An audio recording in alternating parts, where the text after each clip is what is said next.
Hey everybody, thanks for tuning in.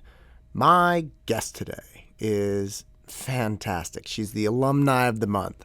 She was a student that I worked with years ago. I so appreciated her as a younger person, going through high school, really fighting the good fight. And I appreciate her more now as a young woman she is, going to college and trying to make a life for herself. She's really one of those special individuals that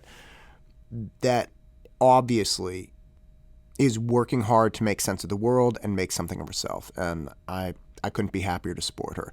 Without further ado, the woman, the myth, the legend, the Alumni of the Month, Carly Ross.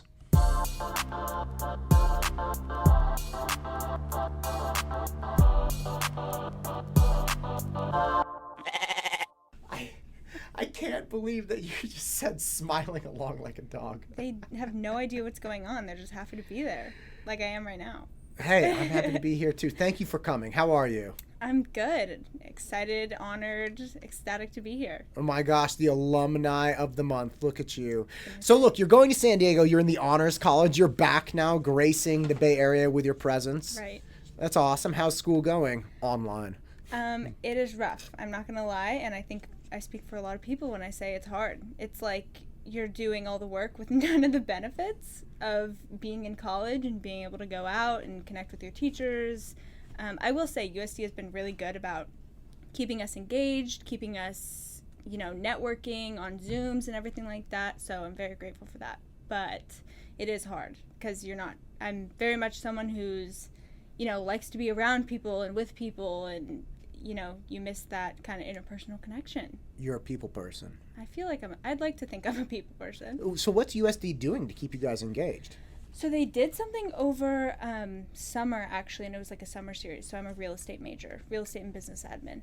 And they did this summer series where they brought in people from like Fox Business, the news sector in New York, and they were allowing us to talk with him, talk about everything that's going on, letting us build those relationships. And they had like 6 of these with all these insanely successful, inspirational people, and they were letting us connect with them, talk with them, shoot them questions in the Zoom, and that's been really great. And they've kind of been continuing that throughout the semester, so you can just hop on the Zoom and be able to meet people. And you have engagement. You have somebody who's talking back. Yes, absolutely. Like they really, USD, I think there's 5,600 undergrads, so it's not huge. And they kind of allow us to, make that one-on-one connection with these successful people, even being distance, which is amazing. Yeah, that's the thing I keep telling people is, like, look, this is not, I was saying this a lot early on, and then there was some talk about, there's, we're going to get a vaccine over the last few months. It's like, hey, look, just hold your breath a little bit longer. We're going to get there. And now, obviously, schools, I don't know if you know this, but the schools voted, the school district voted last night, I believe, to stay remote for this whole next semester. And I've been telling people the whole time, you have to stop looking for an end date for this. You have to realize this is going to be how it is for a long time. And I don't mean, like 10 years, but it's going to easily be affecting us significantly for the next 12 months. So if you're somebody who wants to achieve goals, you got to get on with it. Like, you got to find out how to make the connections with professors. You got to figure out how to make the connections with business, with different alumni. You have to keep getting on with it. Use whatever tools you have at your disposal. And I feel like there's so many people that are just sidelining it, kind of using it as a reason to procrastinate, essentially, and be like, well, I can't do this, or I can't do this. It's like, well, what can you do? What can you do? Yep. Whatever you can do that. Because it's those people that aren't procrastinating that are going to come out ahead of this, of course. Right. So this is just, okay, so people, have you seen The Social Dilemma? I literally just watched that. I watched it twice. Okay. I'm a little terrified to see it. I know what it's about. It's scary. Okay. I know. That's my point.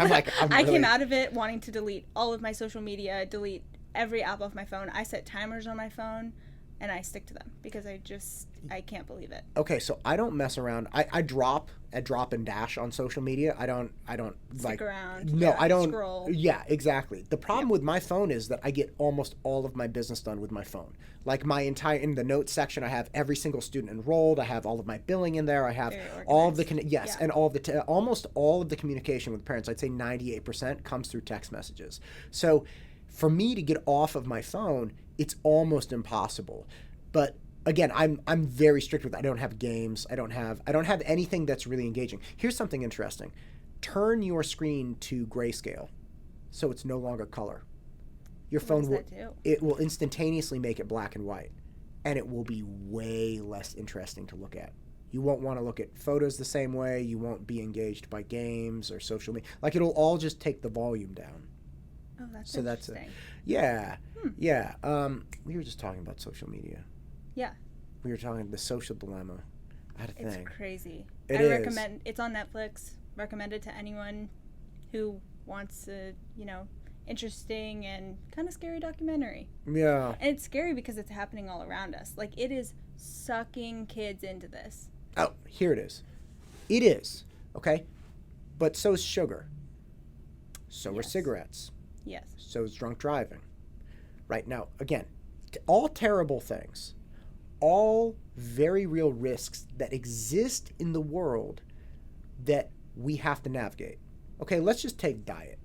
All right, bad diet. Now, I don't think there's anyone out there who thinks sugar's good for you, right? Like refined sugar. I'm not talking about, oh man, Costco has these Asian pears. They're so good. They're like the size of your head. They're so delicious. They're like $2.50 each. It's the one thing in my life I splurge on, Asian pears and apples. I buy like the $1.50 apples. They're so good. Honeycrisp. Anyway, my point is this. Okay. So we have this thing, sugar, really bad food. Okay, and it's out there and it's well known now that it, processed food, junk food, it's bad for you. That's why we call it junk food. There is a group of people that will refrain from partaking in this, and there is a large group of people that will not be able to help it. Okay, and they'll justify it anyway. I need a treat. I've had a hard day. I didn't know there was sugar in it. Whatever you want to say. The people that are capable of stopping themselves from eating bad food, no matter what they do, whatever willpower it takes, will distinguish themselves in the world. They will have better health. They will have fewer health bills. They, in my opinion, will be emotionally and spiritually happier, because I think the sugar intake absolutely affects somebody's character, their capacity to deal with stress. They're going through these emotional swings, all of that stuff. I've been thinking a lot about the social dilemma and the issue we have with our phones and kids on phones and things like that. This is the exact same type of barrier. For the people who are willing to do what they have to do to be engaged in the real world and gain the benefits of that, the people that can be on their phones but can stop themselves from going down the rabbit hole, those people will free up time in their lives that other people lose. Like, you can go down a TikTok hole for 6 hours. Totally. You're gone. I'm guilty of it.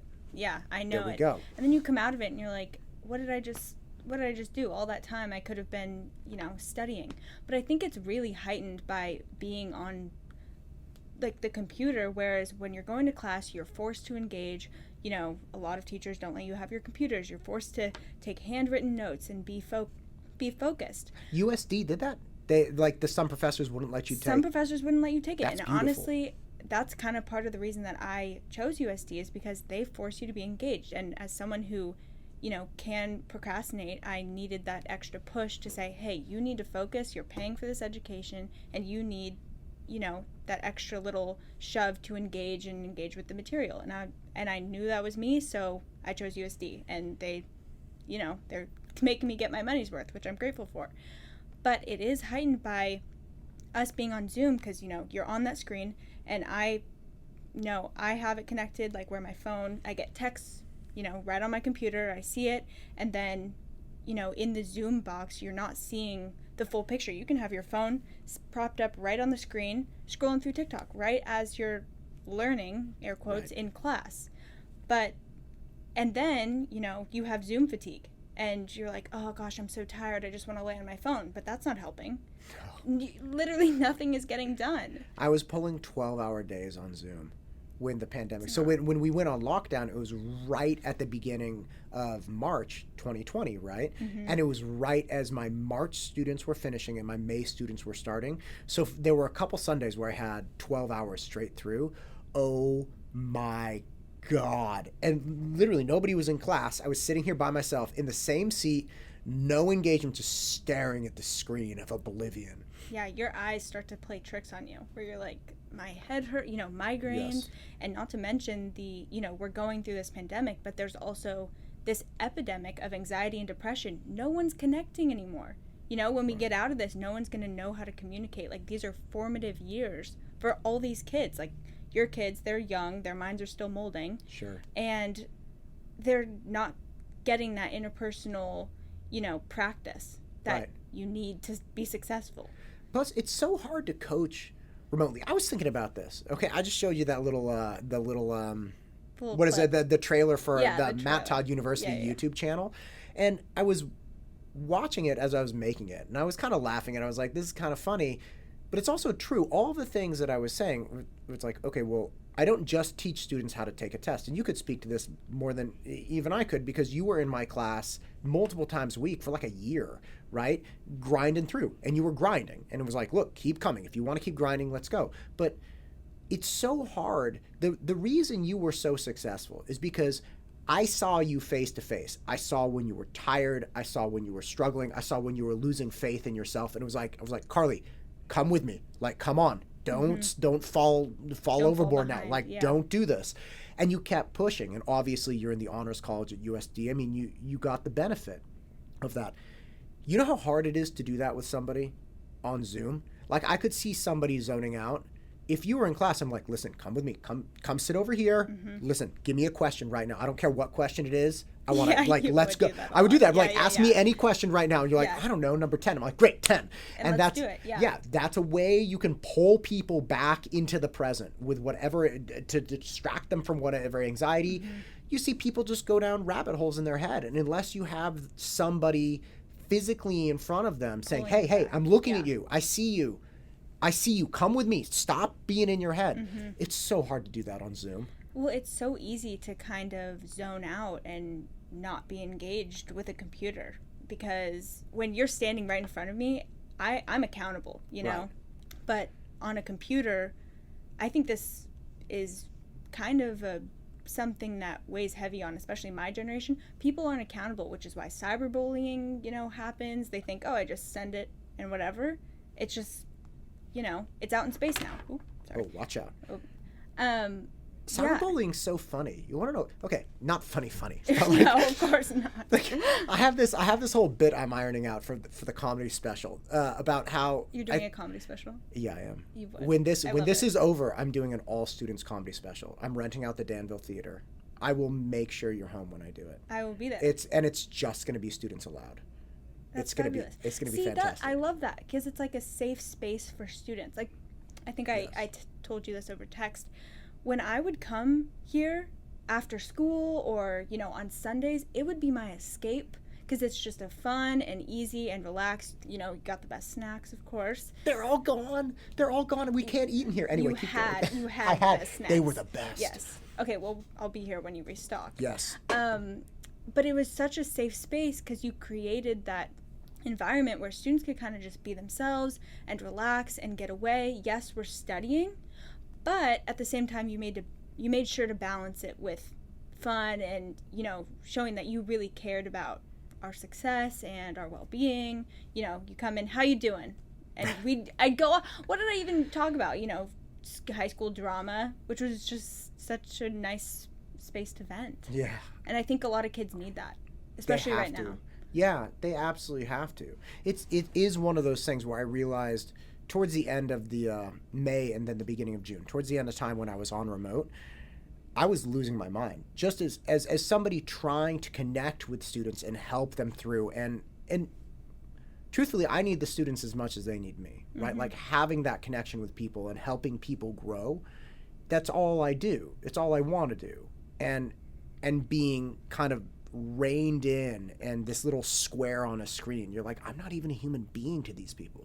Like sometimes they would come in July or August to work on essays. I'm like, wow, you're really tall. I had no idea.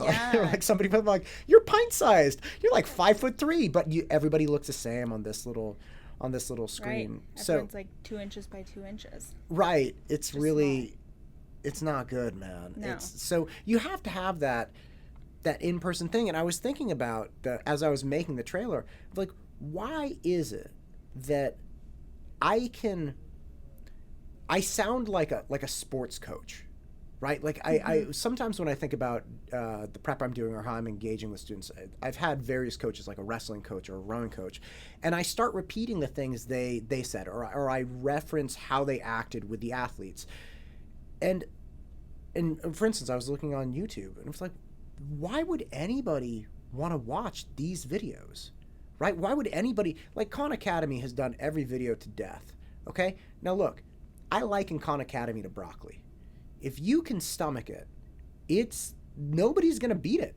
Right. Like broccoli's broccoli. Right. Like, look, I like it, a little salt and pepper, olive oil roasted. Yeah. It's great, but like not many people can do that. And I feel like there's such a lack of coaching style education where you can look at somebody and be like, look, this is going to suck. You're going to come with me. I will get you through. Or if somebody's complaining, it's like, hey, suck it up. Yes, it's hard. It's hard, but get after it. But why don't, in your opinion, because now you're a sophomore at USD, right? Yeah, you're which obviously is crazy. It is feel crazy. Like a freshman. You don't look like a freshman. You look older now. Thank you. You're welcome. I think. I hope. Well, it is what it is. The point is, you are a sophomore. Yeah. You're in the honors college, so you're halfway through your college experience as a very capable, successful person. Yeah. What do you think that is with education? Why don't people address students in a more frank way? Why is it so stuffy? I don't know. I don't, and it could be because the teachers, I had a management teacher this semester, and he kind of reminded me a lot of you, just very very engaging with the students. He got down on our level and said, hey, this sucks, and I know it sucks, but he was very objective about it, and I think that's something that really kind of stuck with the whole class. And from talking with my classmates just over text and stuff, we'd be like, we really love him, and I wish I could take him again, because he, like I said, he got on our level, and he was very upfront. He wasn't, oh, these are, unprecedented times, just like the fluff that, right. It was very cut and dry. Here's the material, just, be good people and go out into the world. And if you did have a problem, or you did have an issue, like I said, these are unprecedented times, yes. If you did have an issue, you could email him, like we could email you and say, hey, I'm really having this problem. He'd be like, great, let's talk it out. Let's, work with this. And I feel like a lot of teachers have to have the right mindset that we are also going through this. But students also need to realize this about teachers. They are also going through this. Right. I had one of my roommates, she actually was on Zoom with her professor when her professor's mom was dying, and she just completely kind of lost it. And the teacher didn't end the Zoom. She was just kind of going on and saying what she needed to say about her mom. And I think with Zoom, we're seeing a lot. In some ways, we're seeing a lot more of people, because you see their houses, you see their home life and right. everything it's that all comes with coming that. Together. It's all coming together, but at the same time, you don't get that in-person kind of feel from them. Right. It's almost like we're at one point incredibly personalized and incredibly exposed, but at the next point, totally just two-dimensional. Unexposed. Yeah. Like you can see somebody crying in their living room for the first time when you would never in a million years have seen that, but you can't give them a hug. No. You can send a heart in the chat, which is so weird. That's so terrible. It's horrible. Yeah. Yeah, you can't give them a hug. Even if you were in person, you couldn't give them a hug. You could yeah. I don't know, shoot them some fuzz or whatever that's called. Shoot some warm fuzzies. fuzz. I don't know. Have you seen people do that with their hands? No, bro, I'm not hip. Right. What do you just I don't wiggle know. your fingers? We learned it in high school. Shoot them some fuzz? Yeah. Oh my gosh. Yeah. Oh, listen to this. So this is what I was thinking about earlier when we went off on the Danville theater tangent. The thing that I think is interesting about cyberbullying is it's overwhelmingly female driven. So the domain of social manipulation is not one of young men. Okay, young men, yeah, sure, maybe they kick somebody out of their group, or two guys don't get along anymore. Somebody talks trash. It is what it is. But the realm of alienation and long-term like social destruction planning is primarily the realm of young women, right? Like you will have somebody that will go on a campaign to get somebody kicked out of the group or like snag them. They'll post something. My favorite. Girls are just so catty. My favorite girl move is when you take pictures of somebody who's theoretically your friend all year long and you save the ones where you look the best, and then on their birthday you drop all 5 of those pictures where you look amazing, your friend looks horrible, and you're like, happy birthday to my bestie. Yes. Yeah. Love you long time. Love you long time. And of course you look great and they look terrible, and now everybody's going onto their page to say happy birthday or their whatever, their feed, and they of course see the pictures of you. You know what? I think that, and when they'll talk trash about someone right to your face, and they'll talk trash about someone else, and then the next day you see them posting with them, oh my god, best friend, like I love you so much, all this stuff, and you're like, you were just right. Yeah, that's really two-faced. You'll never catch me, commenting, oh my god, I love you, gorgeous, on someone's post that I've expressed my dislike for, expressed my, qualms with them. But here's the thing. I think women are far more socially sensitive than guys. Yeah. That's why I think the whole art of war, like keep your friends close and keep your enemies closer, women have known this since they were like 12. This is kind of, I'm like exposing a little bit of the bit. But the point is we tell young women to be terrified of guys all the time. It's like guys are the devil. What they need to be terrified is their classmate that's a girl sitting right next to them, because that chick will kill you. Like she'll go on a slow tirade, like this slow campaign to just end you. About you.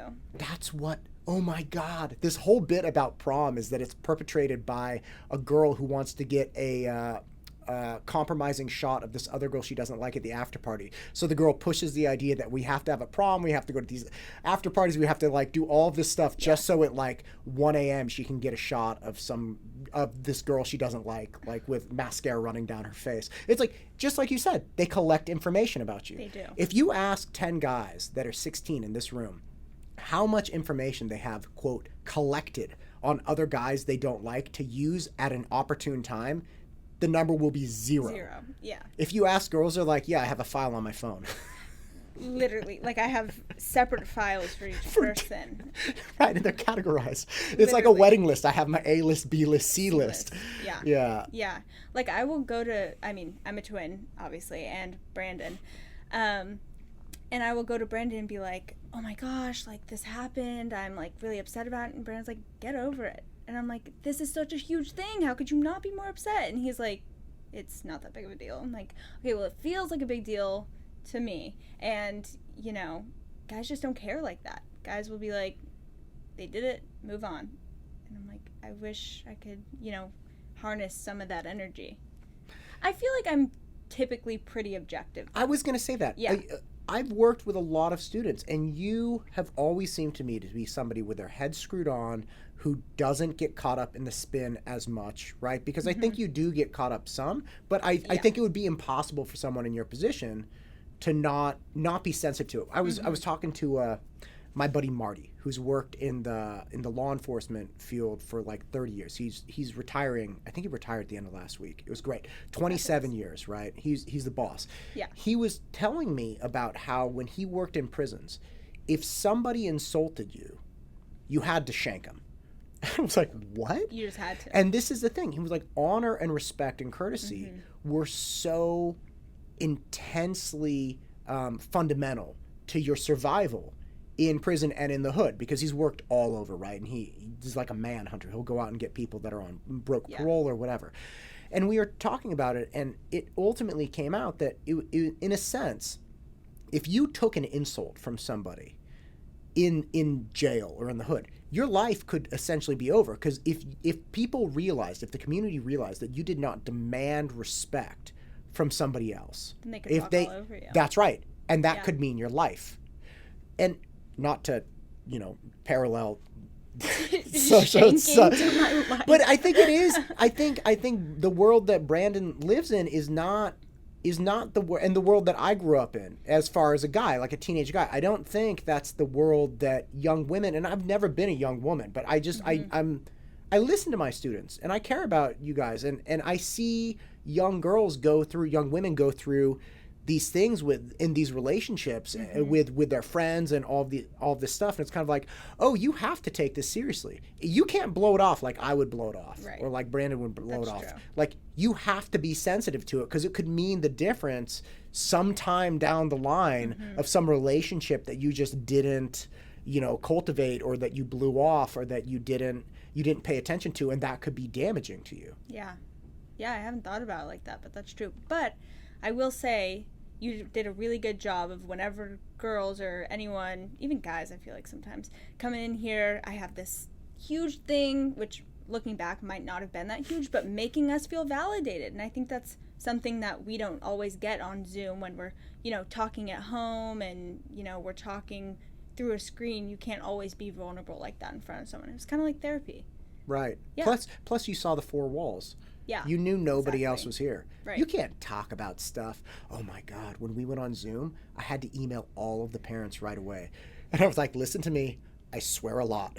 Right. Because Yeah. I got on, and one of the students told me that her dad was walking by, and I like dropped an F-bomb over the, because somebody was like, help me on number 10. I was like, oh, fuck number 10. Look. Right. Right. Because that's Yeah. just the way I talk. Yeah, it is. And people need to have a sense of playfulness and seriousness with these problems, where they're like, did you just say fuck number 10? I was like, yeah, I hate this problem. It's a piece of shit, but look, Right. watch. And Right, then they're like, oh, okay. Yeah. Like, I never thought about a math problem like that. But Yeah. so these parents walked by and heard me say, they're like, who are you talking to?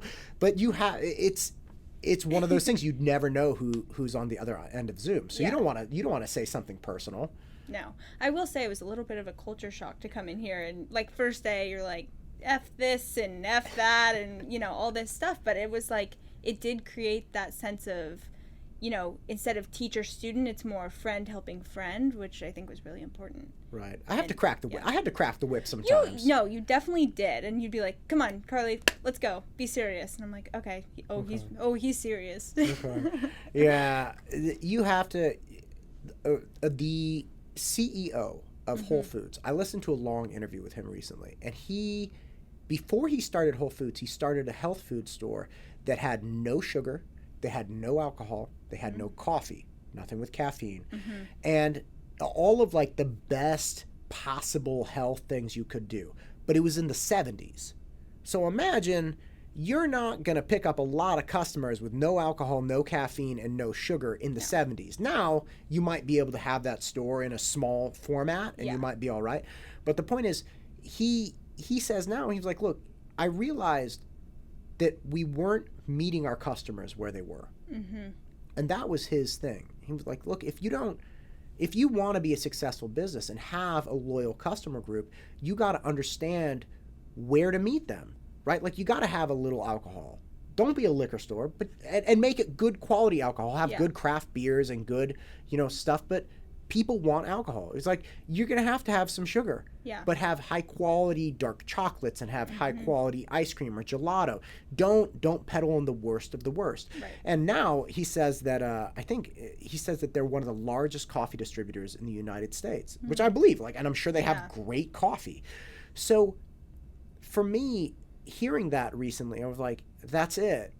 Because I've been wondering what it is, again, on this YouTube channel, that I just started kind of just to start posting videos to help people, because I wanted students to continue to be able to review, like, over Christmas break, and I wanted to help. It was like, this is really easy. Somebody has to put this out. So I started doing this, and I started instantly getting these messages from people across the world saying, like, you're explaining this in a different way. I was like, I don't think I am, actually. I think anybody could explain it this way. They're like, but you're bringing a level of personality to it. Yep. And I realized after hearing this thing, I'm like, oh, I'm talking the way I normally talk. I'm just doing it on YouTube, which nobody does.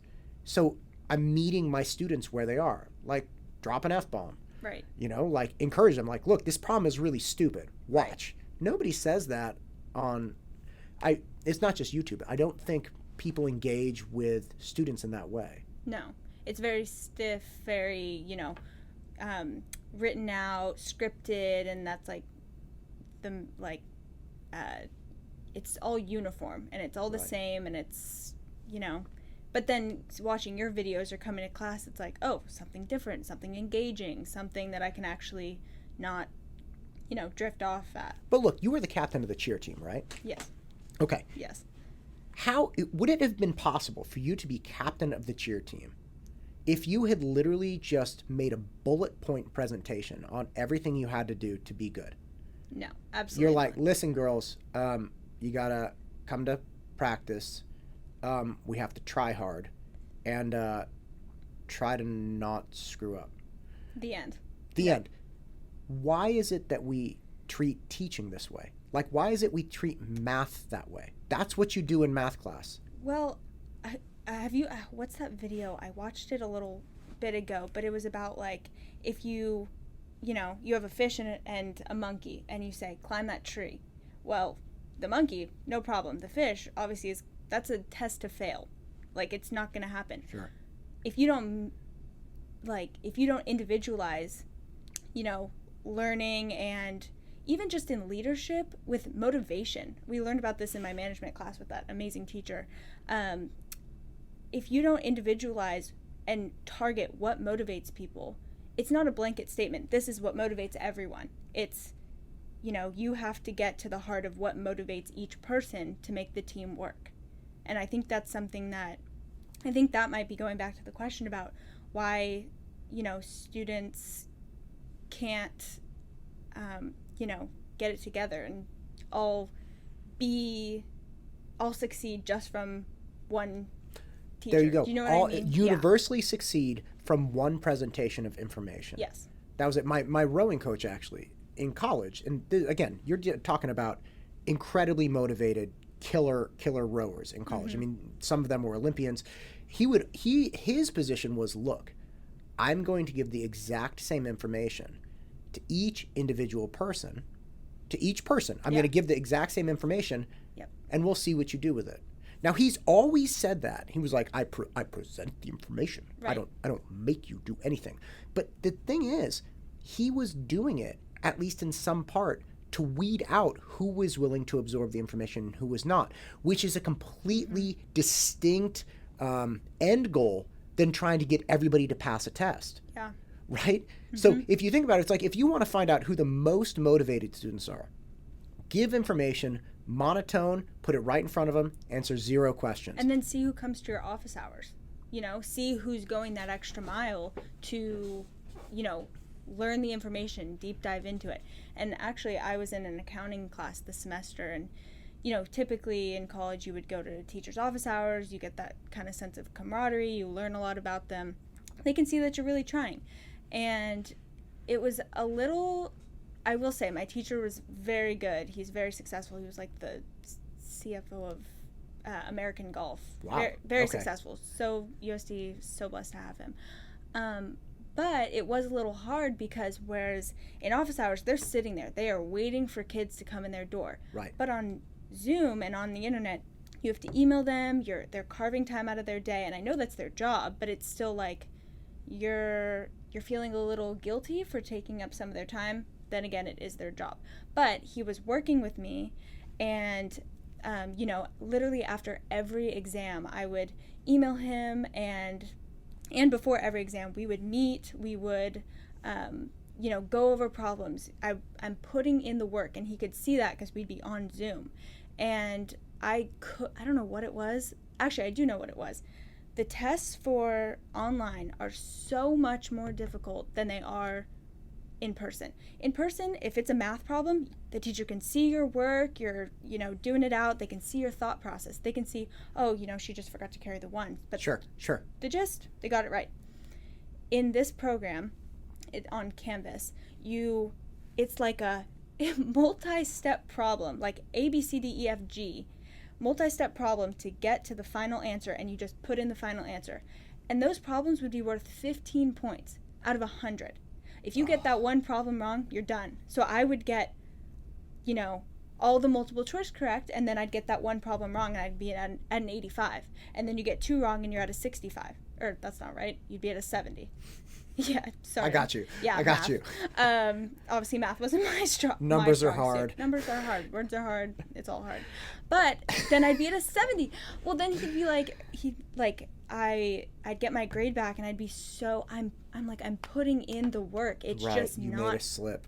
It's just not working out for me, and I don't know. So then I literally could not break a 70. I was like, what is going on? I'm sorry, what class is this? Managerial accounting. Because I was going to say, in stat, when I was taking stat in high school, and then I took it at Cal as well, stat is very similar, right? So when you're figuring out like standard deviations and things like that, it's all multiple steps, and you would record, again, in person, obviously. So they could see like, okay, look, Matt got to the 5th step out of 6, 5 out of 6. He got all 5 of those rights, but there would literally be 5 individual boxes leading up to the last answer. So you'd get 5/6 of the credit because they're like, all right, each of these steps is worth something. Yeah, no, totally.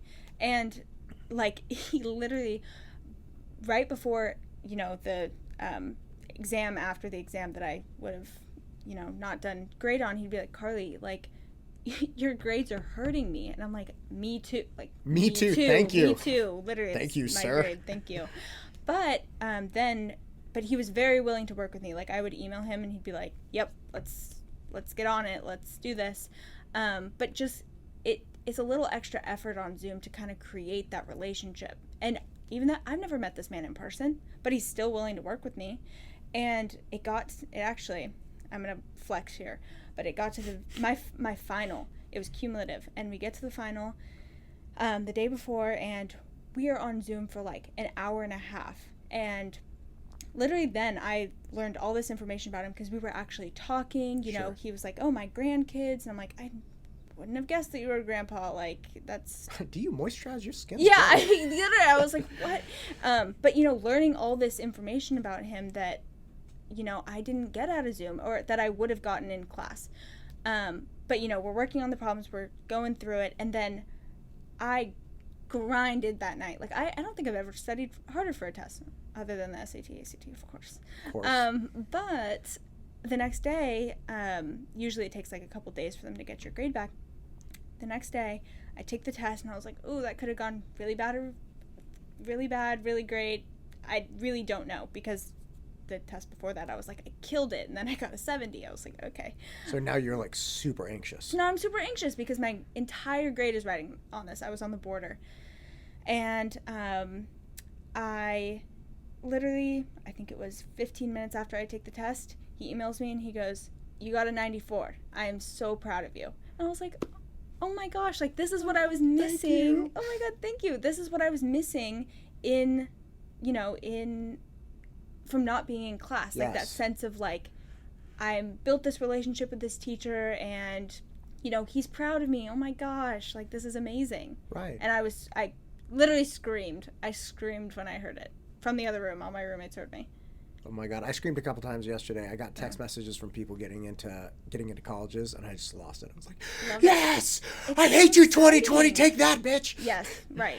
I get really pumped. To your point, there was a girl in here a couple years ago. It was back when we were in the other building, right? Yes. And this girl was really, oh my gosh, what a hole. Kind of crusty. Kind of crusty. But I felt encouraged because when you and your brother were there and you guys were doing well and having a good time, I'm like, okay, crusty building, but the tutoring is good, so I'll step it up. We'll get out of here with the ants and everything. It's what's going on inside the counts. Right. Yeah. It wasn't the popcorn. Anyway, so the point is, this girl is crying in class. Now, she's really trying to hide it and keep it together, but I can tell she's suffering. Right. And of course, I'm trying not to draw attention to it, but I'm trying to like bring her back. Now, again, it's the first class, so she was having a lot of times people bring to the first or second class this bag of anxiety, right? Their parents want them to go to a good school. Right. They're anxious about this test, and it all comes to a head. You miss one stupid math problem. You're like, that's it. It's the end of my life. Yeah. Right. And so this girl was really upset. Yeah. Now, I only knew that because I was seeing her, because she was keeping it together, so nobody else knew, but I could tell. I'm like, oh, she's crying. Yep. And again, I gave her a minute, made some bad jokes, brought her back into the fold, and we were good. But I knew from then on, when I was emailing her mom, I'm like, hey, I really want to make sure she's all right. Like, she had an intense experience in class, and, you know, I knew who she was a little bit more, so I could work with her more, even though she didn't raise her hand and say, hey, I need help. I'm like, I know who you are. Because you brought in that anxiety. I didn't put any of that on you. So I know I have to help you walk back from the edge a little bit. So I knew how to deal with her, and I knew how to help her. And she ended up going to Cal. She's great. Like, she's a monster. She's the best. But it is that connection. That's my point that I was making with, if you want to find out who is the most competitive and competent, give everybody the same information. But that is distinctly different from my mission as an educator. I don't just want the best and hardest and most willful students to succeed. I need all of them to succeed. So let's say I have 100 kids in a year. If I did it that way, I guarantee you 50 would drop out of the class in the second class. They'd be like, this is, I can't do any of this. And the remaining students who gutted it out, maybe 10 would do really well. The other 40 would still be here because their parents required they come, right? And it would just be a horrible, like you're saying, hey, fish, climb up that tree. You gotta engage on that level where everybody gets that little, oh crap, she's crying, or oh shoot, he's making jokes because he's actually anxious about this material, or this kid hasn't said anything in 2 classes. Like, I gotta go hard. I don't know what I'm gonna have to do, but I'm gonna have to get him laughing or something. And bring him back in. That's right. Bring him in. They have to be participating, even if you're getting the work done. You gotta do that. But I think it's a lack of humanity. I think there's a kind of, as parents have gotten more intense with their kids, and as kids have more pressure to get better grades, I think there becomes this adversarial kind of relationship where the kids want an A, the teachers are getting heat from parents, okay? And the teachers know any wiggle room I give, like if a parent goes off on me, loses her mind or his mind, and I change the grade from a B to an A. But what does that teach the kid? That's my point. Now the teacher knows that the kids are learning. If your parent loses it, you'll get a better grade. Okay? So the students are motivated to use that as a kind of tool in achieving a higher grade. And the students aren't fighting their own battles either. That's right. Students aren't fighting their own battles. The students understand who the teacher is. The parents now understand that, hey, you can get a hold of this teacher. And now the teacher's swamped, and it's a horrible situation because people are motivated to go crazy on this teacher. So you have this adversarial relationship where I feel that teachers now are highly motivated to be transparent and objective with grading, like fiercely objective, even when there's no objectivity to be had, like in English, right? Like, people just make their own determinations on how well you're writing. But because of this, teachers don't want to meet people anymore. They just say, hey, I gave the exact same information to every single kid. This is exactly what we did. This is exactly how he or she scored on the test. Don't get mad at me. It's out of my hands. Because the parent knows if they engage, or excuse me, if the teacher knows if they engage the parent and the student on a more personal level, then it's all over. Because people bring sob stories, they bring angry parents, they bring, lawsuits and stuff. They bring all of it because they're worried about getting into school. So, first off, do you think that's a fair kind of assessment? I do, and I think something else that situation kind of brings into the mix is that students are afraid to fail. And that's, like, for me, I was someone in high school kind of like that, where I needed to have the A. It totally, like, the A was a reflection of my own value, which was so hard. Like, can you imagine me getting a C where I was like, oh my gosh, like, I can't believe this just happened to me. That's totally a reflection of, me as a human being, and that's your value just went down. And how successful I'm going to be in the future, even though that's totally not true. That's the best. I'm 16 and I got a B, and that's a reflection of my value as a 28-year-old. Yeah, totally not. And now coming to college, I see so clearly, like, if I know that like those accounting tests, like, you work with it, you learn from the experience, you move on. And obviously it paid off in the end. Sometimes it doesn't, but knowing that you put your best foot forward and you just, you're not always going to be the best at everything. And I think a lot of kids, even adults, have to realize that that it's not possible to be the best at everything. But like you were talking about, I think in your one podcast, what is it? Fear of failure? Failing to offer failure. Failing to offer failure. I think you were kind of touching on how, it's really hard because you can't be the best at everything. You get the freedom to fail, and then you can kind of figure out your specialty, like you were talking about with the tables and how you made horrible tables and how you... Oh my gosh. I still freak out about that. I'm like, the joint's going to come loose. Yeah. Gosh. But, you found your passion through trial and error. And also with social media, I think it kind of plays into that, how people aren't allowed to fail. Their cancel culture is so rampant. And that's something that I firmly believe is just completely not okay. Like, people aren't allowed to fail and make mistakes because, oh, did you hear that person's canceled now? Oh, we're not talking to them. And it's them forever. It's like, them forever. Say I say it's something dumb right now. It is me forever. My position, and I'm not planning out my words with you. I'm like, I've known you for years now, so like, I just talk normally. So say I say something dumb, dumber than the things I normally say, right? That's me forever now. That's who I am. He's that guy who said that thing, and people are like, and he meant it. Let's take the worst possible interpretation of something he said and then attribute an intent to it that was not explicitly stated. He intended to say this horrible thing. I interviewed a bunch of people for Danville Town Council and then Board of Education and some other things, and interviewed parents about the whole lockdown, and there are people on both sides of it, and I understand that. It's been very difficult actually to find somebody who wants to speak to the benefit of hybrid or remote learning, because and there are merits there. I have a very good friend who has a wife who's incredibly high risk.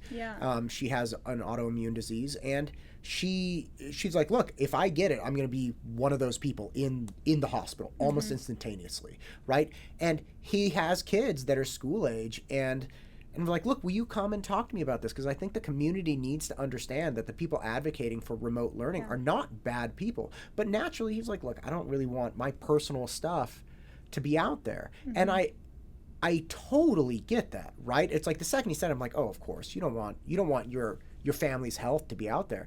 But the point is, there are a lot of intense sides all the way around. And so one group of women came in and they were great. They chatted about, they have this group advocating for some form of in-person. Now, they're not saying everybody has to be in person, but some form of in-person for those who elect. And the other side, who does not want that at all, got a hold of it. She said she had an exchange with somebody later on after the interview that people didn't like, and so they tried to get the entire interview canceled. They were like, they were giving me horrible reviews, saying I was aligning with the bully, all this stuff, and I was like, what are you doing? No one's talking anymore. Everyone just assumes. That's right. And I invited these people, the people that were giving me horrible reviews, they were saying I was a terrible person. I was like, you know what? I'd be open to doing an interview with you and talking to you. I'll give you a platform. Whatever you think I did with her, whatever you think I did wrong, I'd be willing to talk to you face to face about it. And I will publish no, absolutely not. They were cowards. You don't go through cancel culture because you want open, honest dialogue. No. You go through cancel culture because you want to affect a certain type of action by manipulating the social situation. That's what it is. You have to deny that this experience with this person ever existed. You have to delete the interview. You can't let her words ring out, because if you don't, I'm going to make your life worse off. That's what cancel culture is. Right? And it's super pervasive amongst young people. And like you're saying, where's your opportunity? Right? Say Carly Ross did something silly as a 17-year-old. Where's your opportunity to do something silly, to do something that a 17-year-old has the right to do, make a mistake, and let that be water under the bridge? No. Literally anything you do on social media, any job can just search it up and see it. Even if it's deleted, it's out there. Even if you didn't post it, somebody else posts it. Oh, totally. And I think my generation has a pretty good idea about permanence, and what you put out there is forever. But at the same time, I see some stuff and I'm like, why would you put that out there? Like, that is okay, this also comes back to Zoom, because you're on Zoom, you're on video. Some teachers record their sessions, so you're whatever you say, whatever questions you ask, anyone could just flip up, turn on their camera, video you while you're saying whatever it is. I've seen it on TikTok. Someone says something stupid and it's like, oh, look at this kid. Doesn't know, whatever it is. And people will bully him in the comments. Like, that's horrible. That makes no one want to speak up. Here's a question for you, though, because the reason I brought this up is because you were saying, look, when you were younger, you had anxiety about getting a B. Yeah. Okay. And it sounds like you've tempered that anxiety, although I know you probably have a 4.0. Don't answer that. It doesn't matter. But my point is, I think that same anxiety that used to be relegated to academics is expanding to every single decision people make in life, right? Because I'm afraid of getting caught in a B moment in life. I'm afraid of saying something stupid to my friends that's in private, but somebody was videotaping. I'm afraid of having makeup run. I'm afraid of, being with people who I trusted. And perhaps they weren't even intending to expose you by taking a picture or a video or repeating something you said, and then it gets blasted out. So imagine the anxiety that you experience, say in math, right? Because math and you were not BFFs. Yes. No. Imagine that same anxiety pushed out to everything you're doing in the world. My question is, do you think that's a fair kind of assessment of where things are going?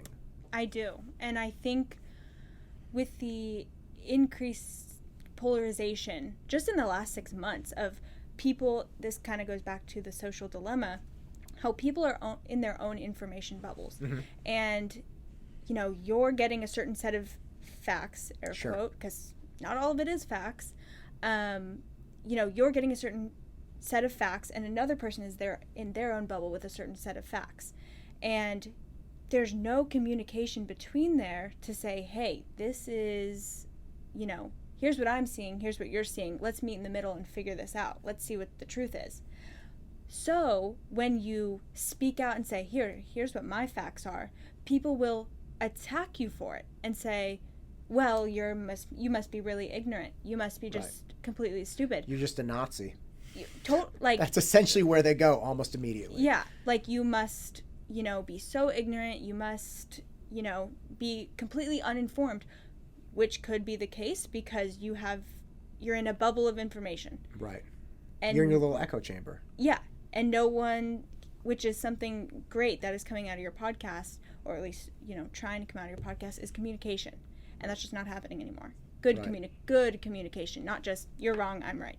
Let me ask you this. You went to Carondelet, right? And you were on the cheer team, and you were captain of the cheer team, so you're socially engaged, going to a private school. But you have never, in my dealings with you, and from what I hear other people think of you, which is, again, high praise, you have never, in my mind, fallen into cliquey or materialistic or just goofy kind of ego-centered behavior or falling in with friends like that.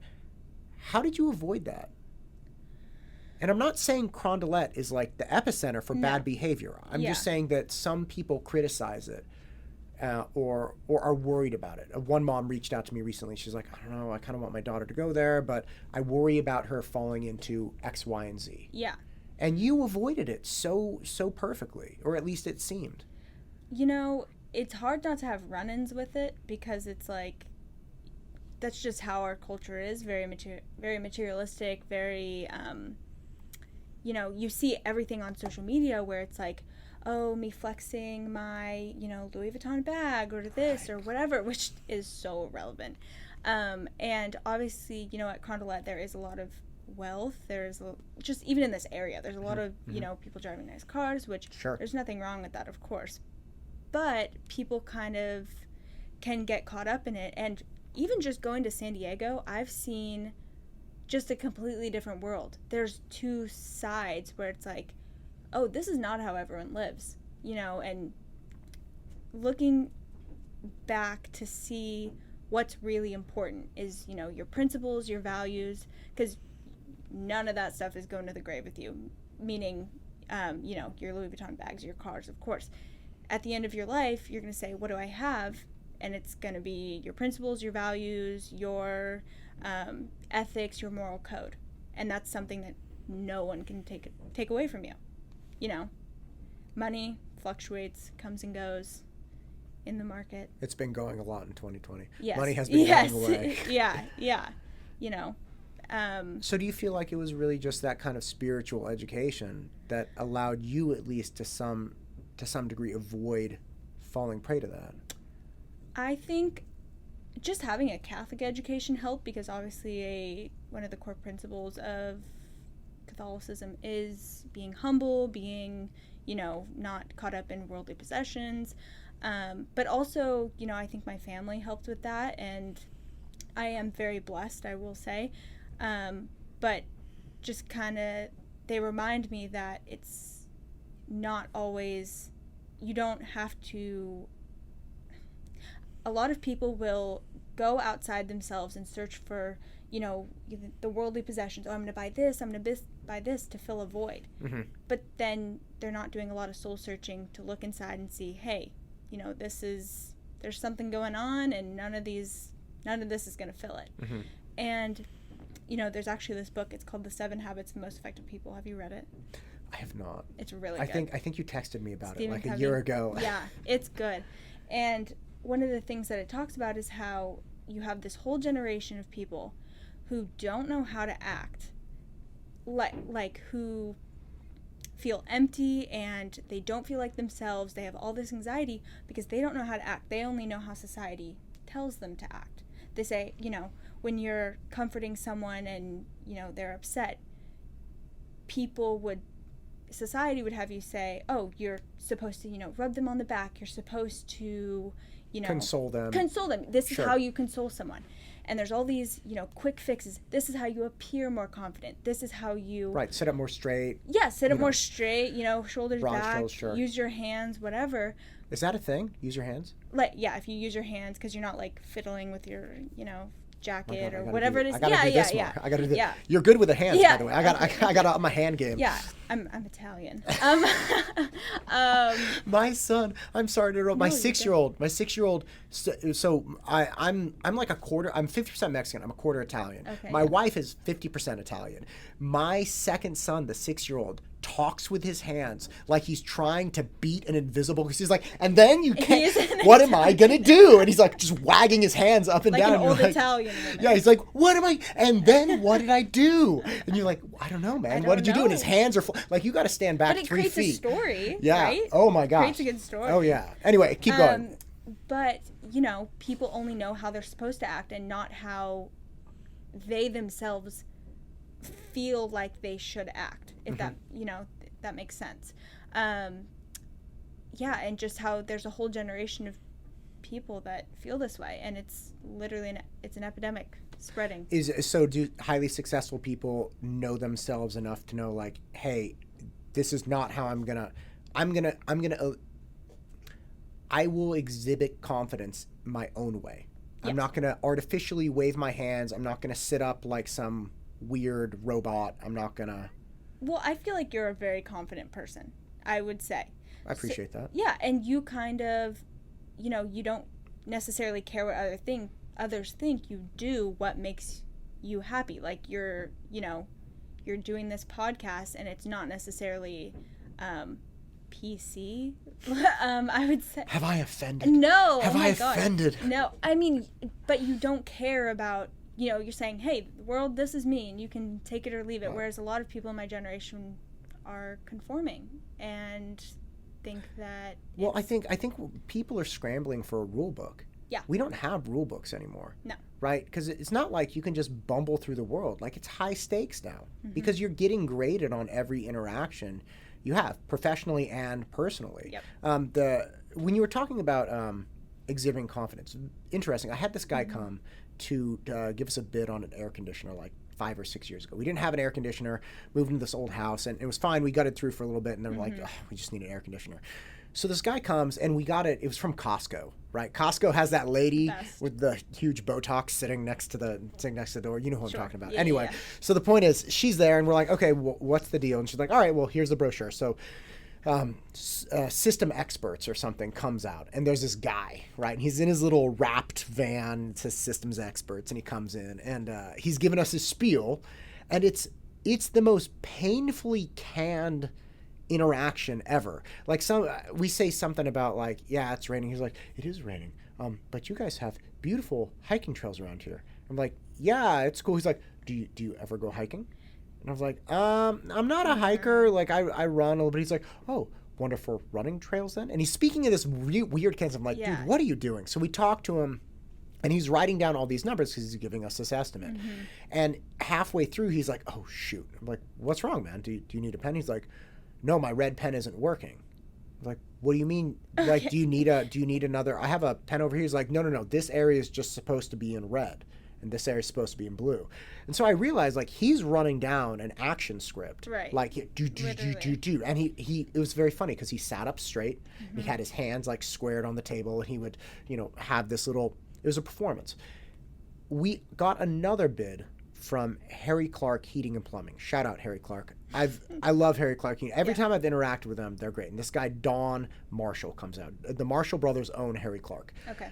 Don Marshall is this older guy, and he's got this goatee, and he's, got this gut. And Don Marshall comes out, and he does not sit up super straight. Yeah. He's not giving me this red pen or hiking trail spiel. And I asked him questions. Don looks me in the eyes and he's like, this is what you're dealing with. This is it. He's not doing this funny intonation. Yeah.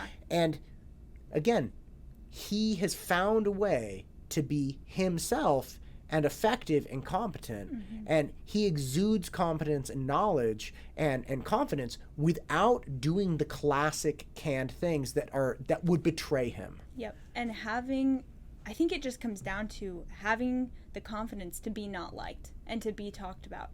And that's kind of a hard thing for people to cope with. In high school, oh my gosh, everyone's talking about everyone, and it's kind of hard to get out of that, oh gosh, I don't want anyone talking about me. They, if they say anything bad, I think I'll just like die, but you just kind of gotta have the confidence to be yourself, and some people won't like you, and that's okay. And I think this generation needs to realize that. My generation, at least. What you just said, having the confidence to be disliked. Everybody says you have to have the confidence to be yourself. But you really are saying very clearly, look, have the confidence to be disliked. And I think so many people, that would freak them out. They're like, no, I want to be myself, but only if it doesn't upset people. But having the confidence to be like, dislike me. It's fine. Yeah. I don't mind. Yeah. There's when I started doing the merch, right? And you were here for the birth of the merch. Absolutely. Which is great because you knew Matt Todd University before Matt Todd University existed. Yeah. And having that come out and then thinking like, oh, this is so fun. And then hearing that it was because the students were wearing it at school, some other students who didn't know me and weren't coming to me started, like talking trash about it. Like, yeah. Because it became this thing. I think people are just inclined to think about, to come up with reasons why the thing they're not engaged in is a lesser engagement. Right. So like if you're not in Matt Todd University, you're naturally inclined to figure out why it's not a worthy thing to be in anyway. Yeah. Right. And not everybody. Some people are just like, oh, that's cool. But other people, teenagers, whatever. Sure. So the point is, I told my wife that, and she's like, well, maybe you need to stop doing this. And not that she wasn't advocating. She was like, well, look, that's an option. Yeah. People are speaking poorly about you because of this. And the admin at the school are like, I think he's just some weird guy. Now, mind you, I've never met any of those teachers or admin. They were like, he's some, quirky, weird marketing genius. Yeah. I'm like, you are a weird guy, but they don't know that. Oh, yeah, right. And they certainly don't know why I'm a weird guy. Yeah. But I thought about that. I was like, and it comes down to what you said, having the confidence to be disliked. It was like, fine, dislike me. Yeah. I don't care. I'm going to keep doing whatever I'm doing. Knowing that what you're doing, you have good principles, you have good values, you have a good foundation. It doesn't matter. It's like a building. You have a good foundation, the building's going to stand. And whatever wind comes, whatever comes its way, it's sturdy enough to stand. But if you have a horrible foundation, your principles are all out of whack, your values, you don't have any wind that comes, knocked over. You're done. The building's collapsed. Carly, how is it that you know this stuff at 19? And I'm like, I'm 38. I'm like, God, that's so insightful. I'm telling you, girls are so much more socially advanced than guys at like every stage of life. Yes. So what was it that allowed you the confidence to be like, look, I want people to like me. I don't want to be disliked, but I have the confidence to allow you to dislike me? I really don't know. And I would say in middle school and high school, it's just a rough time for everyone. And, you're finding out who you are, and you're finding out it's your formative years. And I think that for me, because that was such a rough time, it caused me to be like, to explore and say, and to read and to go out of the bubble that, TikTok, Instagram, Snapchat says you should be, and kind of look and soul search and say, I don't even know myself. Who am I? Who do I, want to be? And part of that was I went into USD. I don't know if you remember, I was a pre-med major. And my brother, he was in business, and I was like, well, then I must be science, I guess. That's, if he's business, I better be science. Sure. And I got into, I did all the pre-med stuff, and I got into chemistry, and I was like, I would study all weekend, and I would still get like 52s on my tests, and I'd be like, oh my God, like this is me. This has to be me. I've been pre-med. I've been saying that I'm going to be a dermatologist since, I think, junior year of high school. I better be a dermatologist. I'm on this path. And I didn't see any way out of it. And then something that I am so grateful for USD is that they give you the flexibility. It's a liberal arts education. So they say, yeah, you can take your pre-med courses, but also take all these other courses to make sure that that's really what you want to do and come back to it. And I took a business class, and I loved it. I was like, why is this coming so easy to me? Like, I'm definitely a pre-med major. Makes sense. Yeah, makes sense. Buy low, sell high. No, makes sense. Right, stocks, Wolf of Wall Street vibes. But I still don't own a stock. Really? I don't own a stock or a bond. You don't need to. Maybe not. Maybe I'll just have Matt Todd University the rest of my life. Anyway, you should. I should diversify. You should diversify. There you should is. go public with Matt Todd University. Oh my God! And my IPO.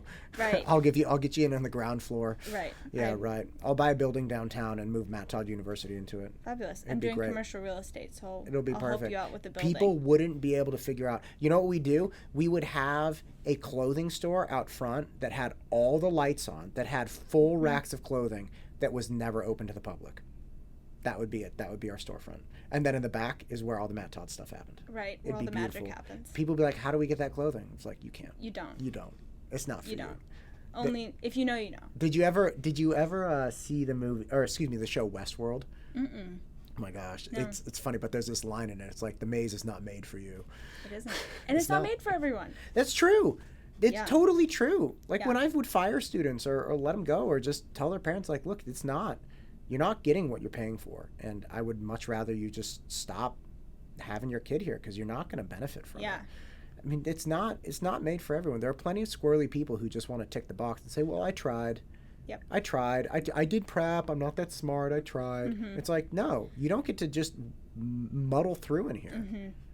And also, the maze isn't made for everyone. Everyone's going down their different mazes. Right. And there's not one maze to success. I think a lot of people, there's a misconception that, you get good grades in high school, you go to an amazing college, and that equals success. Not always. There's, people graduate from Stanford, Harvard, Yale with incredible amounts of student debt, and then they don't know how to get off their feet from that. Right. Your brother, right? He didn't go to college, and he's super successful. So, hang on. My brother flunked out of high school. Okay, yeah. Went back to school, got his GED, then high honors from UCLA, then a PhD from Princeton. Yeah. Right? So, like, he did not go right out of the blocks. He went when he was in his 20s, when he knew what he wanted to do, when he had a passion. So, yeah, people going at 20 when they're just, they don't have any capacity to push themselves in an academic setting. They don't have a passion. And then they saddle themselves with $100,000 worth of debt, and then they drop out because it doesn't make sense anyway. Yeah. Now you paid for it, right? That debt stays with you, and you don't even get any of the benefits of it. No. But a lot of people in your brother's situation, he flunked out of high school. People are like, that's it for him. He's done. Right. He's going nowhere. But he didn't. Look at him. He's awesome. Right. He's doing his thing. He's crushing. He's crushing it. He's a different kind of guy. What are you trying to do now? Like you're halfway through, right? What are your plans for this summer? Because again, like we were talking about, we got to get on with it. So what are you trying to do to keep pushing forward? So I have been applying to some internships, but obviously with the pandemic, it's really hard because a lot of companies don't know that they're going to be doing internships. They don't know where their finances are going to be at that point if they have room for interns. Mm-hmm. So, I haven't been hired anywhere yet, and that's okay. I see all these people on LinkedIn. I'm just so honored to be accepted to this, and, I will be doing this internship next summer and whatever, and someone posted on there, I'm so excited to announce that I don't know what I'm doing next summer, and that's okay. Yeah, and that's okay. These are, it's hard times, and right. I had a lot of friends actually when the pandemic hit last year. They had their internships all set up. They had applied early. They had gotten the best internships, and then these companies, let them go, and they had no plans over summer, which is really hard. So right. Kind of taking it day by day at this point. What are you looking for? What kind of internship are you trying to find? At this point, I am open to any experiences. Something in real estate would be preferred. But just something in business in general, if you can't get specific to real estate. Yeah, I'm open to anything, because who knows, it could, lead me on a different path, which I may like better. But God, isn't that the truth? Yeah. But you just don't know what you're going to like until you like something. No, you don't. I would never have guessed going into USD that I was going to end up a real estate major in business administration. Right. Never. I'm like, I'm chemistry, I'm bio. And then here I am, a real estate major. Right. Even when I started tutoring at 22, mm-hmm. if you had asked me like, hey, Matt, are you going to be like 38 in tutoring? I'm like, no. I mean, like that seemed, I love this and all, but this is what I'm going to do? Yeah. I was like, yeah, no, this is what you're going to do. Yeah. Like the rest of your professional life, this is it. And you crushed it. Well, it's not over yet. It's not over yet. I don't take it for granted. Every day. Every day's a minefield. It's a blessing. It is. Have you seen National Lampoon's Christmas Vacation this holiday yet? No. I will, though. You watch it every year, right? No. Chevy Chase, National Lampoon's It's a Blessing? No, I haven't. Oh, my God. I will. Now I will. What about Four Christmases? No. The Child is a Blessing? No. Oh, my God. I've been working Vince Vaughn? No, I've been very much grinding on my real estate license, so I really haven't been watching a lot of movies, shows, TV. Listen to me. You take the rest of the day off. You go home and you watch Vince Vaughn in Four Christmases with Reese Witherspoon, stop for dinner, and then follow that up with National Lampoon's Christmas Vacation. I'll give you my write-up. Okay. I appreciate it. Yeah. I appreciate it. Listen, I got to let you get out of here. Thank you for coming. Thank you for having me. Internship for you. Anything, you're going to be back in Danville? Danville or San Diego. Either one. Either one. Beautiful. Beautiful. Well, listen, this is going to go out. I'm going to let the people know. Hopefully, I'll put your email or your contact up here, so hopefully somebody snags you, because guess what? Carly Ross is a winner. She's not a B student in academics or in life. God bless you, woman. Thanks, My pleasure. Everyone. Bye. Bye. Just a reminder, if it wasn't obvious enough, Carly is looking for an internship, so if anybody out there has a connection to one, holler at your girl.